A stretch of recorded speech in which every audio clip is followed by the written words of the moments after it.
Per la terza e penultima batteria in corsia 1 troviamo Alessandro Pavan, alla 2 Borslana, alla 3 Isaia Roggadi, alla 4 Riccardo Cendrone, in 5 Davide Agnolin, alla 6 Gianluca Tommaso Burelli, alla 7 Giorgio Dalla Libera, alla 8 Tommaso Campodell'Orto.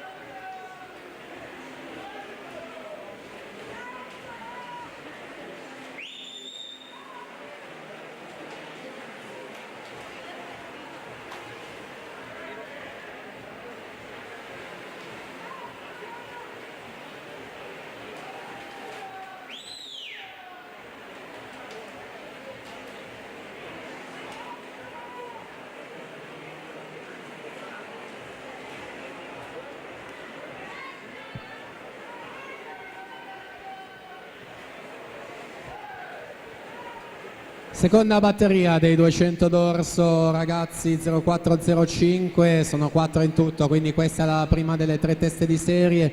Alessandro Gambatesa in corsia 4, Rarinantes Torino, la sua società, nuota nella terzultima batteria in corsia 4, quindi terzo miglior tempo assoluto di iscrizione per questa categoria. Netto il vantaggio, quindi nessun problema per l'ingresso in finale. Andiamo a vedere il responso cronometrico ufficioso al tocco della piastra. Gambatesa 2:06 e 64, quindi volata per la seconda posizione, vinta per qualche centesimo da Raffaele Ferracin che fa 2:14 e 21 su Nicola Rosso 2:14 e 35.